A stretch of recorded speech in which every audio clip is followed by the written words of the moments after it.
Oke, assalamualaikum warahmatullahi wabarakatuh.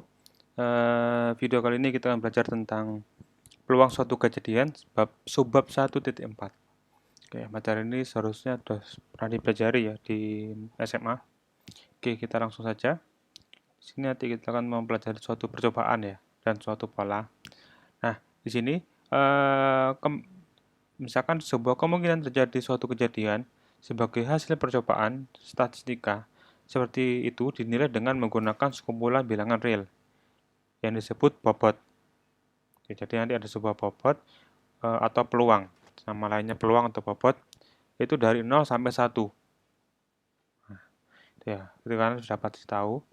Nah, setiap titik pada ruang sampel ya dikaitkan suatu peluang sedemikian rupa sehingga jumlah semua bobot sama dengan 1. Jadi titik sampel dari ruang sampel ini peluang-peluangnya ketika dijumlahkan itu pasti sama dengan 1. Ketika dijumlahkan semua ya dari semua titik sampel yang ada di ruang sampel itu nilainya sama dengan 1. Nah, bila kita yakin bahwa suatu titik sampel tertentu kemungkinan besar akan terjadi, maka bobotnya seharusnya dekat dengan 1. Sebaliknya, bobot yang hampir 0 diberikan pada titik sampel yang kecil sekali atau kemungkinan terjadinya. Jadi kemungkinan terjadinya pasti sangat susah lah. Gitu. Nah, karena itu nilainya dari 0 sampai dengan 1. Nah, dalam banyak percobaan, suatu pelantunan suatu mata dadu atau uang, tiap titik sampel berkemungkinan sama untuk muncul dan karenanya diberi bobot yang sama pula. Contohnya uang. Uang kan berarti kalau di sini kita menggunakan muka dan belakang. Berarti bobotnya pasti sama ya. Muka bobotnya setengah, belakang berarti bobotnya juga setengah. Ya, untuk satu mata dadu. Begitu juga untuk mata uang. Kalau dadu berarti tadi ada 6 ya. Berikutnya titik luar ruang sampel yang menggambarkan kejadian sederhana yang tidak mungkin terjadi diberi nilai bobot 0. Itu ya. Misalkan angka pada mata uang itu kan 0 pasti ya. Nah, di luar ruang sampel pasti. Karena uang kan cuma ada muka atau belakang. Nah, untuk menentukan peluang suatu kejadian A, semua bobot titik sampel dalam A dijumlahkan. Nah, jumlah ini dinamakan peluang A dan dinyatakan dengan PA. Jadi ini ada jadi dari sini ada sebuah definisi 1.8 yaitu peluang satu kejadian A adalah jumlah bobot semua titik sampel yang termasuk A. Ya. Jadi peluang dari A itu antara 0 sampai mulai dari 0 sampai dengan 1. Dengan jika himpunan kosong, maka peluangnya adalah 0. Lalu peluang untuk ruang sampel adalah 1. Gitu ya. Langsung kita contoh. Contoh 1.22. Sebuah mata uang dilantunkan 2 kali. Berapakah peluangnya paling sedikit muncul muka sekali? Nah, tadi ada mata uang ya, dilantunkan 2 kali. Jadi kalau mata uang dilempar atau dilantunkan 2 kali, itu sama saja dengan uang, satu keping uang dilempar sebanyak 2 kali. Itu ya. Jadi kalau 2 koin dilempar bersama-sama, itu sama saja dengan satu koin dilempar sebanyak 2 kali.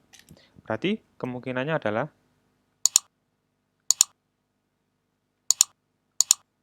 yang pertama bisa muncul muka, yang kedua bisa muncul belakang. Yang pertama. Yang kedua, berarti kemungkinannya apa saja? Yang kedua kemungkinannya bisa yang berwarna hijau, bisa muka lagi atau belakang. Begitu juga ini bisa muka, bisa belakang. Nah, itu di sini ruang sampelnya yaitu muka-muka, jadi MM ini, lalu muka belakang MB, belakang muka, dan belakang-belakang. Bila mata uang tersebut setangkup, maka tiap hasil mempunyai kemungkinan muncul yang sama. Maka itu karena itu tiap titik sampel diberikan bobot B. Jadi kita misalkan bobotnya dengan B. Ini cara menentukan bobotnya ya. Dan berarti karena ada 4, ini ada 4 kan? Muka-muka, muka belakang, belakang muka, dan BB. Berarti kan 1, 2, 3, dan 4. Berarti 4B, karena bobotnya sama, 4B sama dengan 1. Karena peluang dari ruang sampel adalah 1. Jika 4B sama dengan 1, maka B sama dengan 1/4. Dari ini dibagi 4 berarti ya. Nih. Nah, karena itu, bila A menyatakan kejadian bahwa paling sedikit 1 muka muncul, maka karena diminta paling sedikit 1 muka, berarti yang kita ambil yang hanya ada mukanya saja. Ini ya. Ini. Ini tidak, karena tidak ada muka di sini. Berarti peluang A-nya adalah, karena tadi kan bobotnya sama semua ya, maka mm 1/4 bobotnya, mb 1/4, pm 1/4. Dijumlah 3/4. Nah, ini peluang untuk muncul paling sedikit 1 muka. Berikutnya contoh 1.2.1.23. Suatu dadu berarti sedemikian rupa sehingga dadunya dikasih berat sedemikian rupa kemungkinan muncul suatu angka genap 2 kali lebih besar daripada kemungkinan muncul suatu angka ganjil. Nah, bila K menyatakan kejadian munculnya suatu angka yang lebih kecil dari 4 dalam suatu lantunan, itulah peluang dari K tersebut, kejadian K tersebut. Ya. Di sini bobotnya berbeda ya, karena di sini angka genap 2 kali lebih besar daripada munculnya angka ganjil, karena dadunya dikasih berat. Dan diminta yang berikutnya adalah munculnya suatu angka yang lebih kecil dari 4.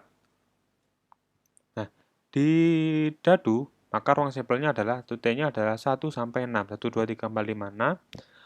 Misalkan bobot tiap angka ganjil B, jadi misalkan bobot yang ganjil B, maka yang genap adalah 2B. Karena genap itu ini 2 kali lebih besar daripada ganjil. Karena ganjilnya B, maka genap sama dengan 2B.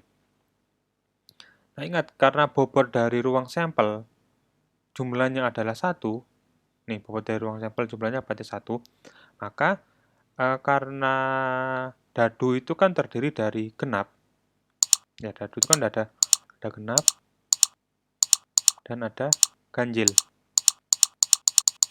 Nah, genapnya tadi B dan ganjilnya adalah ganjilnya adalah B, genapnya adalah 2B. Di sini yang genap ada berapa? Yang genap itu ada 3. Kan ini ya, 2, 4 sama 6. Yang ganjil juga 3. Karena itu 3 dikali B ditambah 3 dikali 2B. Karena genapnya juga ada 3. Jadi 3 kali 2B karena bobotnya adalah 2B nilainya. Sama dengan 1. Maka nih kalau dijumlahkan sama dengan berapa? 3B ditambah, ini kan 3 kali 2B kan ini 6B. 3B ditambah 6B, 9B. Ini sama-sama dibagi 6. Sama-sama dibagi 9. Maka B sama dengan 1/9. Maka tiap angka ganjil bobotnya 1/9, tiap angka genap bobotnya 2/9. Karena genap itu kan 2 kalinya ganjil ya.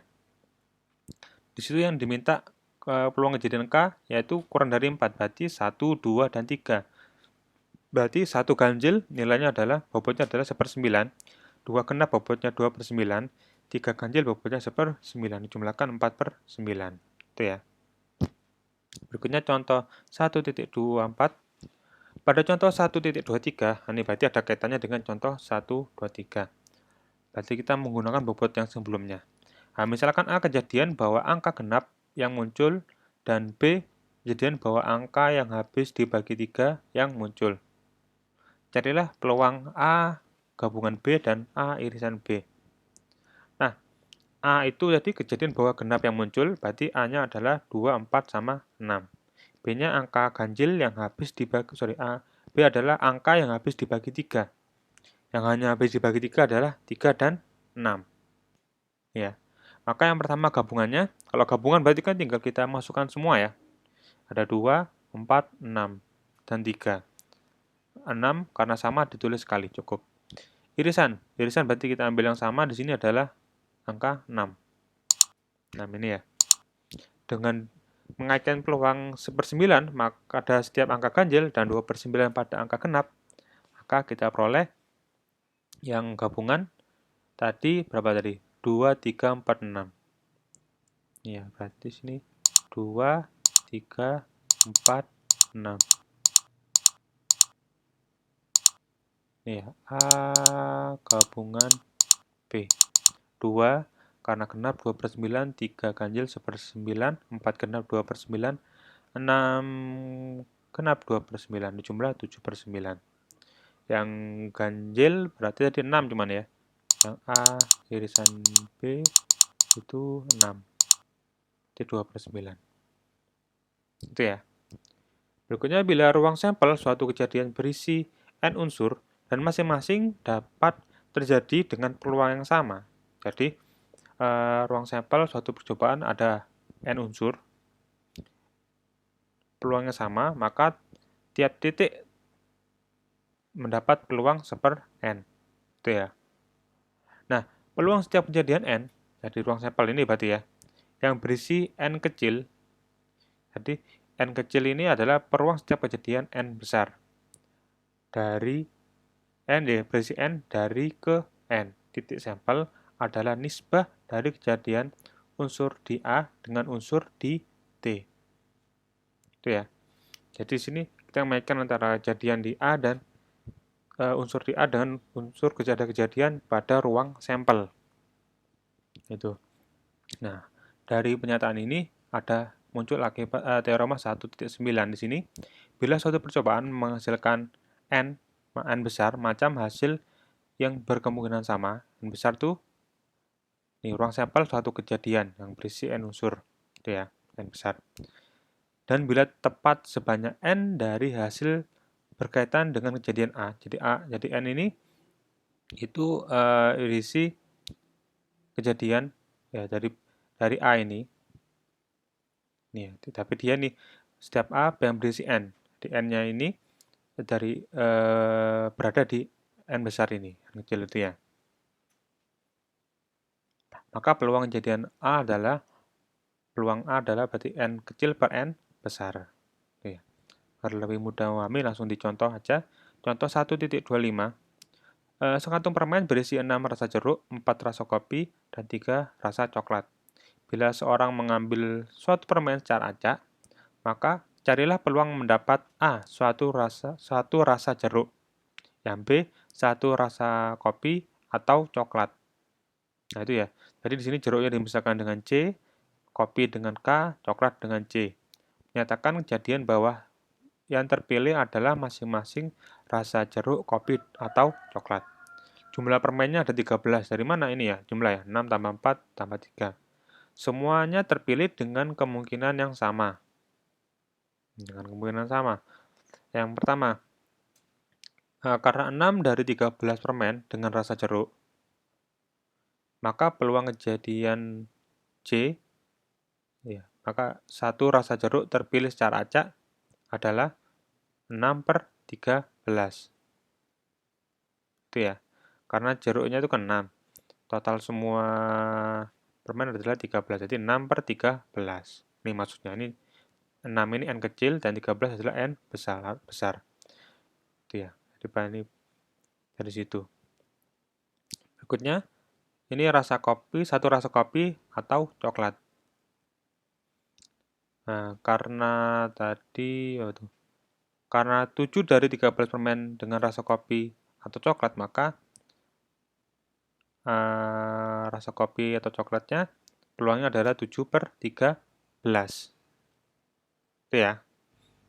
Kan dimintanya satu rasa kopi atau rasa coklat. Atau kalau kalian bingung, dari mana kopi atau coklat, berarti kan kopi ada 4, coklat ada 3. Kalau jumlah kan 7 di sini ya. 7 dari 13 permen. Tuh. Tinggal dijumlahkan aja. Karena tidak bisa dicernakan, ya biarkan aja sudah ya. Oke, kita lanjut di contoh 1.26.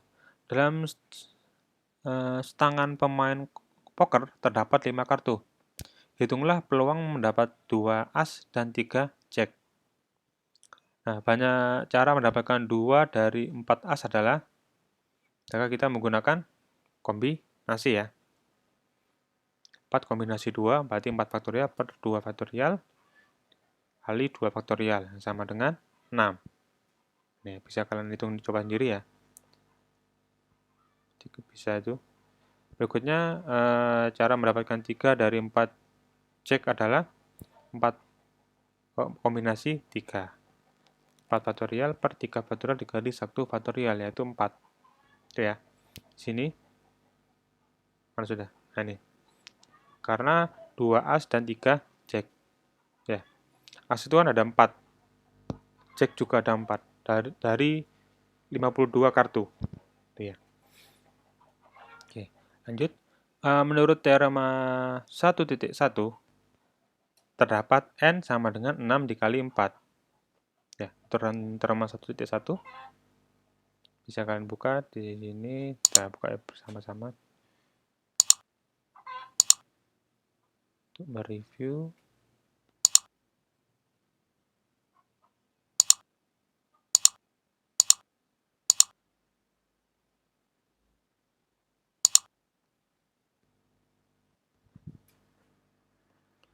Teorema 1.1. Teorema 1.1 itu di aturan perkalian.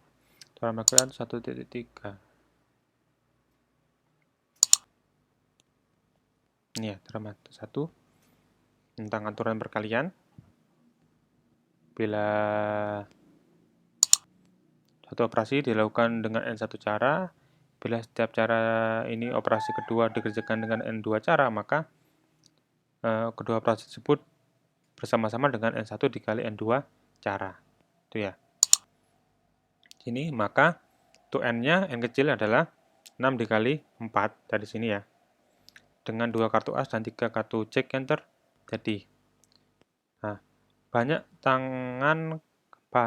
tangan kartu poker masing-masing berisi 5 dari 52 kartu. Nah, semua berkemungkinan sama adalah, maka kita harus mencari N besar dulu ya. N besar kan belum diketahui. Karena di sini mintanya 5. Ya. Bukan diminta, diketahuinya 5 dari ini ya. Terdapat 5 kartu. Itu ya. Ini sebagai N besar atau sebagai ruang sampelnya. Nah, maka 52 kombinasi 5. 52 faktorial per 5 faktorial kali 57 ketemu ini sekian ya. 2.598.960. Ini, maka peluang kejadian C mendapatkan 2 kartu as dan 3 kartu cek dalam tangan kartu poker berisi 5 adalah, maka peluangnya adalah 24 per 2.598.960. Yang dibagi ketemu sekian. Bisa kalian coba sendiri ya. Nah, semoga paham itu ya. Karena di sini ada kemungkinan dari materi sebelumnya 1.3 dengan kombinasi. Itu. Nah, jadi intinya di sini kalian harus tahu dulu ruang sampelnya. Nah, di sini ruang sampelnya adalah ini, setangan kartu poker terdapat 5 kartu, itu ya. Lalu A-nya yang akan dicari itu adalah 2 as dan 3 cek. Tuh. Nah, kenapa menggunakan kombinasi? Karena semua kartu ada 52. Maka kita cari banyak kemungkinan terjadi dari 5 kartu yang terpilih dari 52 kartu tersebut. Kita lanjut. Nah, bila bobot tak dapat dianggap sama, maka besarnya harus ditentukan berdasarkan pengetahuan sebelumnya atau dari pengalaman kita mengenai perjalanan tersebut. Itu maksudnya yang tadi tuh. Dari yang contoh berapa nih? 1.24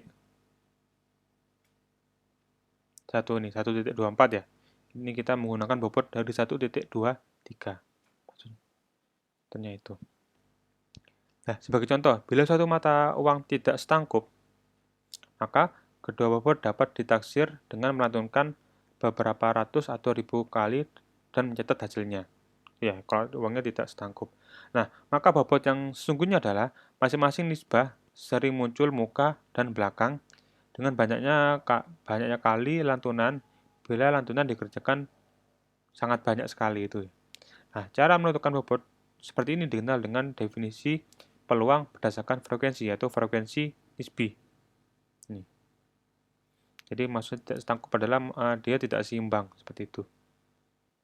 Dia sudah coba berapa ratus atau berapa ribu kali untuk menentukan peluangnya. Nah, cara menentukan bobot seperti ini dikenal dengan nama frekuensi nisbi.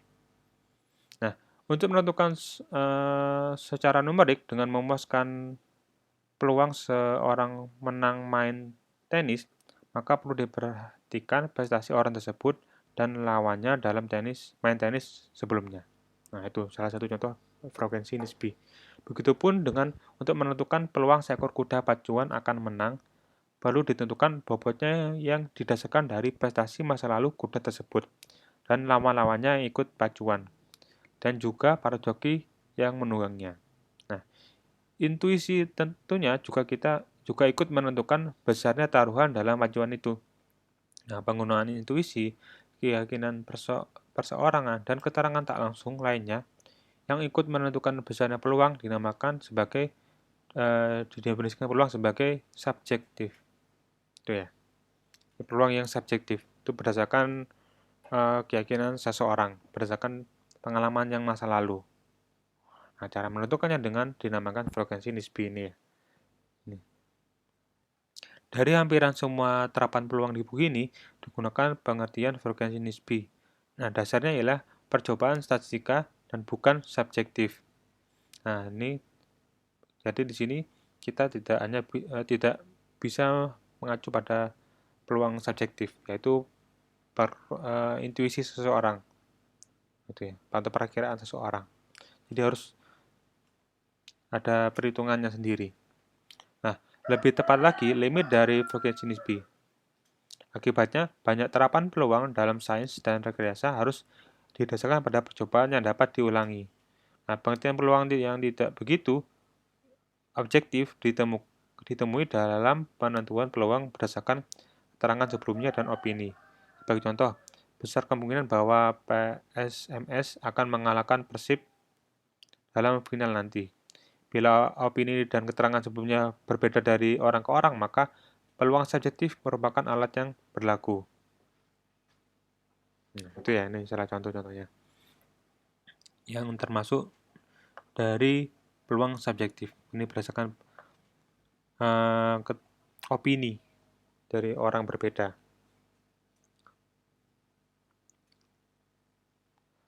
Nah, kita masuk ke aturan penyembelahan.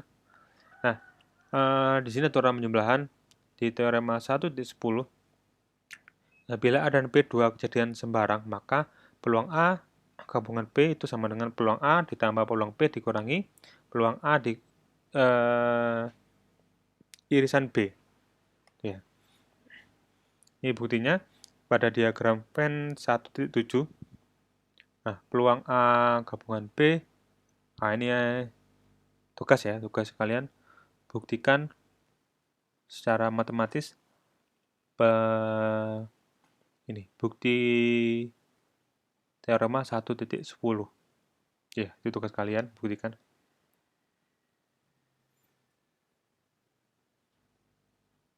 Dikumpulkan minggu depan. Berikutnya contoh satu itu langsung saja. Di akibat 1, bila A dan B kejadian yang terpisah, maka peluang A gabungan B adalah peluang A ditambah peluang B, itu gabungan. Akibat 1. Nah, berikutnya, akibat 1 turunkan langsung dari teorema 1.10. Bila A dan B terpisah, maka A irisan B itu himpunan kosong. Ya kan? Kalau kalian pernah tahu ada diagram Venn yang dia saling lepas. Akan seperti ini. Maka ini himpunan kosong irisannya. Maka peluangnya adalah 0. Nah, pada umumnya dapat tulis seperti di akibat 2. Akibat 2 ini bila A1, A2, dan seterusnya saling terpisah, maka gabungannya tinggal jumlah peluang A1, peluang A2, dan sampai peluang AN. Nah, akibat 3, bila suatu sekatan ruang sampel T, maka gabungannya sama, yaitu dijumlahkan A1, A2, sampai seterusnya, peluang dari ruang sampelnya berarti sama dengan 1. Ini bukan T1T ini ya.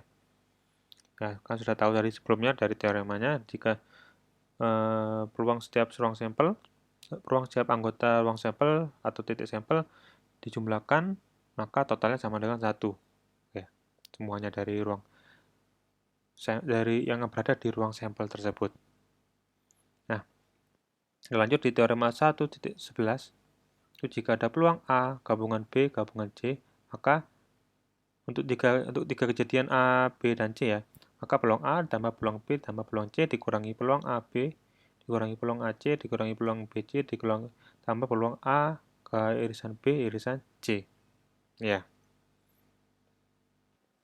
Oke, semoga paham ya. Jadi, akibat 2 dan 3 ini berlaku untuk diagram Venn yang saling lepas atau terpisah. Dan nah ini juga akibat 1. Akibat 1, akibat 2, dan akibat 3. Teorema 1.10 ini digunakan ketika dia saling beririsan. Ya, tugas buktikan dengan matematis. Nah, ini jika ada 3 kejadian, nah tugas juga silakan dibuktikan. Lanjut contoh 1.27. Peluang seorang mahasiswa lulus matematika itu 2/3 dan peluang lulus biologi 4/9. Bila peluang lulus kedua mata kuliah 1/4, berapakah peluang lulus paling sedikit satu mata kuliah? Nah, bila M nyatakan lulus matematika, B biologi, maka peluang gabungannya adalah tadi dari teorema 1.10, itu berarti kan dari PM ditambah PB, peluang B dikurangi peluang M irisan B. PM-nya adalah berapa? 2/3 nih ya. Biologinya 4/9, lalu dikurangi 1/4, yaitu lulus kedua mata kuliah tersebut. Maka ini tinggal disamakan menyebutnya, berarti kan per 36 ya.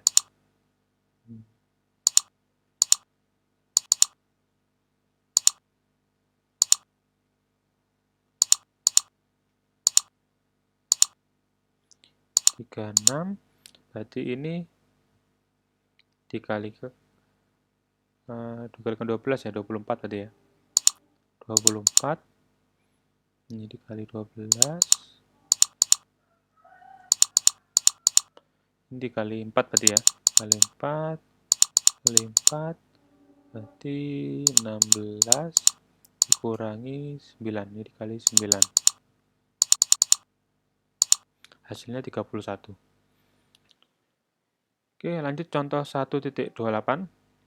Berapa peluang mendapatkan jumlah 7 atau 11 bila 2 dadu dilantunkan? Nah, di sini peluang, misalkan A jadian jumlah 7,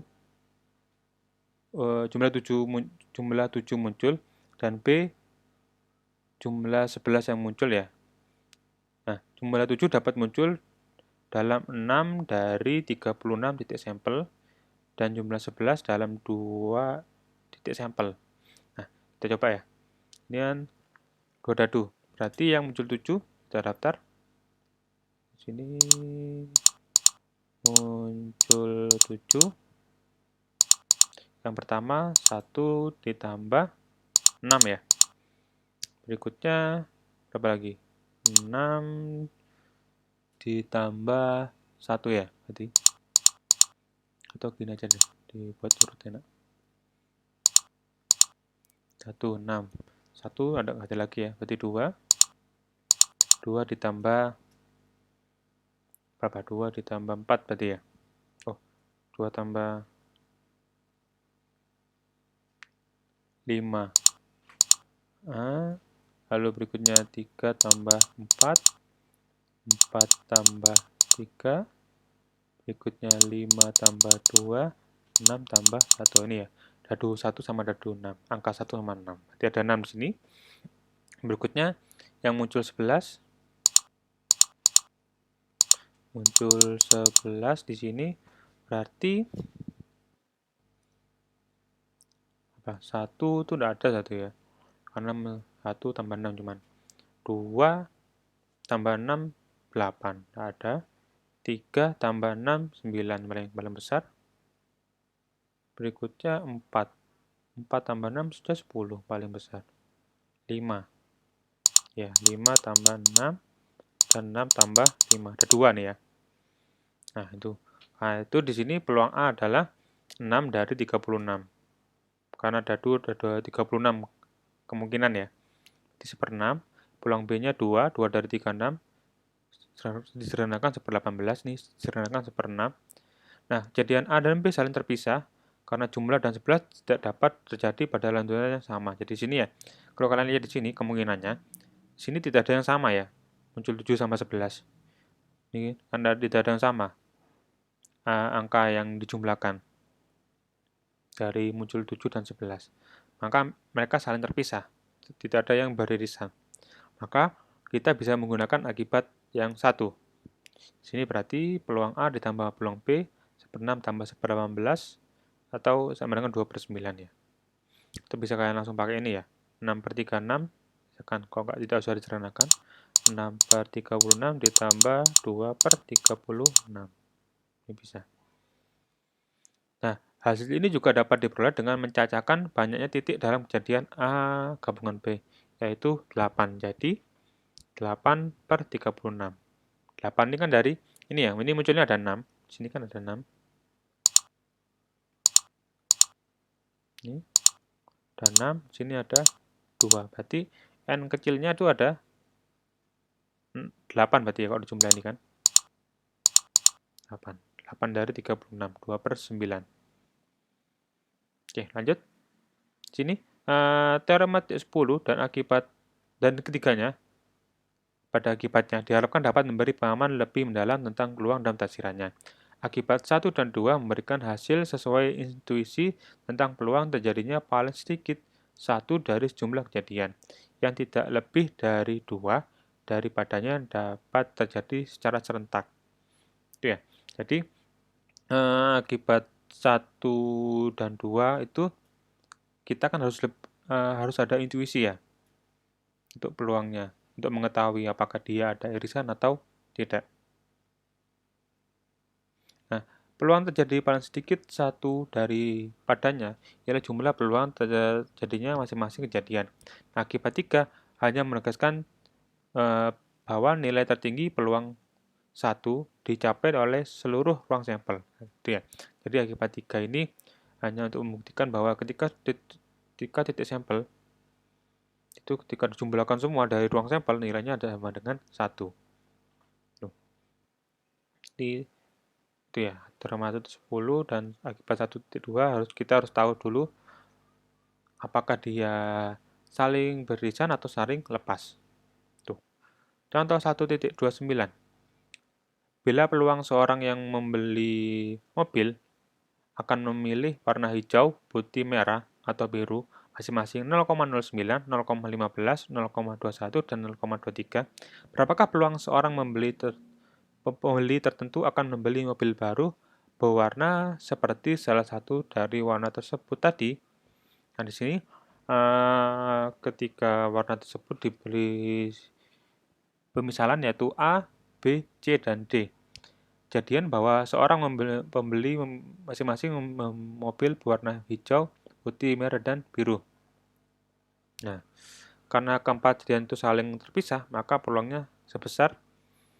Nah, di sini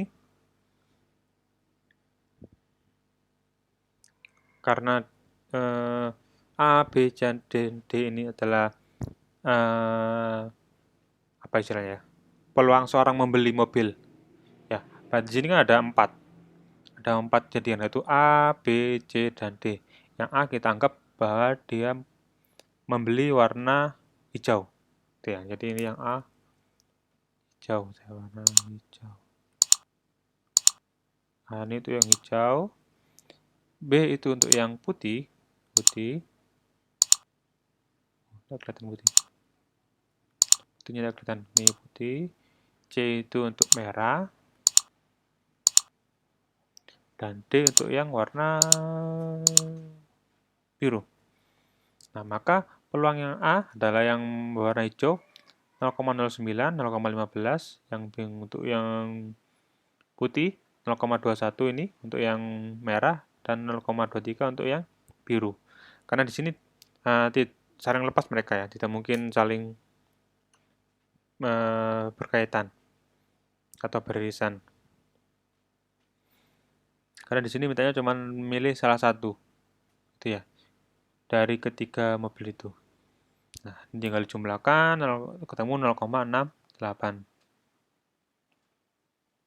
Ini semoga paham ya. Nah, berikutnya, di sini kita akan membahas tentang komplementer. Jadi ketika ini lebih sulit menghitung peluang suatu kejadian yang terjadi daripada menghitung peluang bahwa kejadian tersebut tidak terjadi. Nah, maka berlaku untuk teorema 1.12. Jadi yang A itu kan kejadian yang akan terjadi. Nah, A komplementer itu berarti kejadian yang tidak akan terjadi. Jadi tetap dia masuk dalam satu ruang sampel ya. Jadi kalau kalian pernah tahu, misalkan ruang sampelnya misalkan 1, 2, 3, 4, 5, 6. Misalkan A-nya adalah 1, 2, 5, maka A komplementernya adalah kalau misalkan di himpunan C biasanya ya komplement. Berarti di sini adalah yang selain dari A itu ya. Berarti berapa?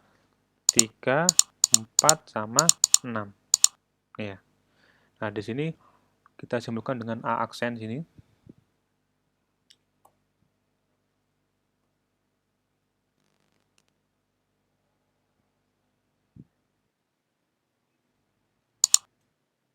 Ini kita simpulkan dengan A aksen.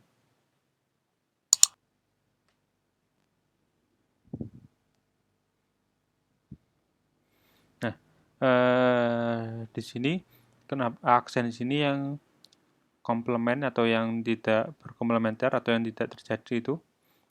Maka ini buktinya. Oh, ini buktinya dulu. Jadi ketika A gabungan A aksen atau komplementer itu kan sama dengan T. Maka himpunan A dan A komplementer kan terpisah. Ya, kok di Graphen tuh dia di luar A. Misalkan ini A. Hanya berarti tadi isinya berapa itu? 1, 2, 5. Maka di sini 3, 4, 6. Nah, ini. Jika digabungkan, maka peluangnya adalah ini peluang ruang sampelnya kan berarti 1. Nah, di sini isinya adanya hanya A dan gabungan A komplementer. Kejadian yang berkomplementer. Maka jika ketika gabungan kita menggunakan teori akibat 1, berarti PA ditambah P aksen atau P komplementer. Itu ya, ini buktinya. Berikutnya contoh 1.310 maksudnya. Nah, bila peluang seorang montir akan memperbaiki 3, 4, 5, 6, 7 atau 8 lebih mobil pada setiap hari kerja. Nah, masing-masing peluangnya nih ya. 0,12 untuk 3, 0,19 untuk 4, 0,28 untuk 5, 0,24 untuk 6, 0,10 7, dan untuk yang 8 lebih dari 8, 0,07. Berapakah peluang bahwa dia akan memperbaiki paling sedikit 5 mobil pada hari kerja berikutnya? Nah, di sini kan paling sedikit 5. Berarti kan dari 5, 6, 7, 8, 9, 10, 11, 12, dan seterusnya. Nah, di sini kan agak susah, karena lebih dari 5, sedangkan di sini keterangannya dia bisa lebih dari 8 lebih. Ya, berarti bisa 10 masuk, 11 masuk, 12 masuk, dan seterusnya. Akhirnya dia tak terbatas akhirnya kan. Bisa 20 masuk, 50 bisa juga, dan seterusnya bisa. Nah, karena seperti itu, maka kita harus menggunakan teorema 1.12. Agak terbatas, jadi gini, kalau saya gambar ilustrasinya ya.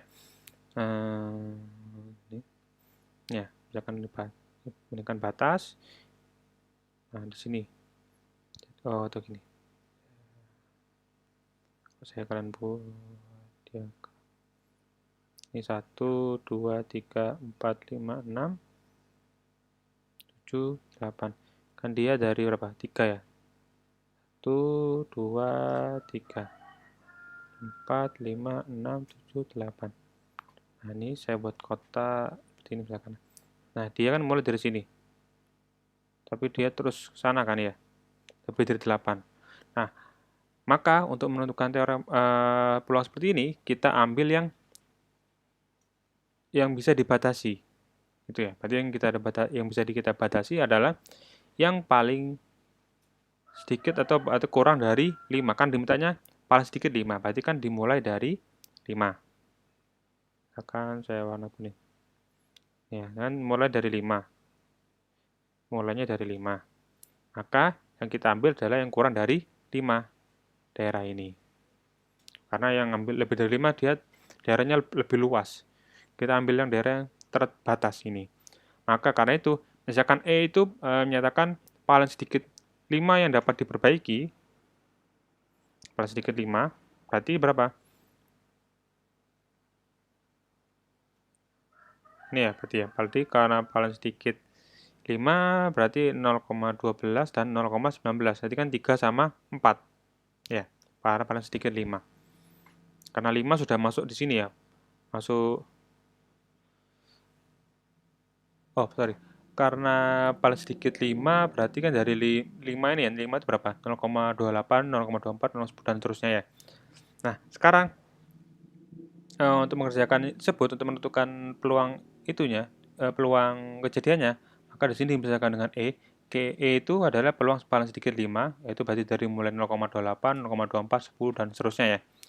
Nah, di sini untuk menentukan peluang E yaitu 1 dikurangi P E aksen, P atau P komplementer. Yaitu E-nya sendiri adalah kejadian bahwa kurang dari 5 mobil yang dapat diperbaiki. Berarti berapa? 3, 4 dalam seharinya. Nah, karena itu peluang yang kita ambil di sini 0,12 dan 0,19. Kan 0,12 itu untuk 3 mobil, 0,19 untuk 4 mobil.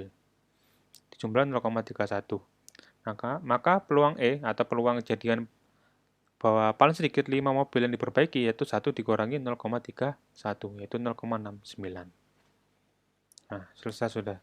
Jadi, teorema 1.12 ini dipakai ketika yang diminta itu jadiannya sangat banyak.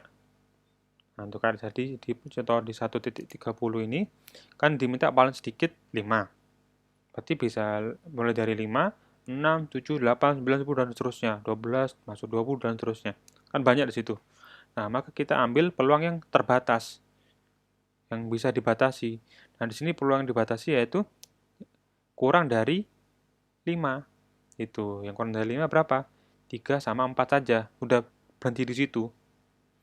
Nah, maka peluang yang diminta itu di sini dimisalkan dengan E, yang paling sedikit 5.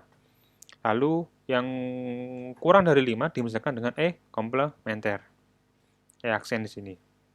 Maka cara mengerjakannya PE sama dengan 1 dikurangi PE ini, dan seterusnya. Seperti itu. Semoga paham ya. Jika ada pertanyaan silakan tanyakan. Nanti ada tugas lagi, saya kirim di grup ya. Oke, saya akhiri. Assalamualaikum warahmatullahi wabarakatuh.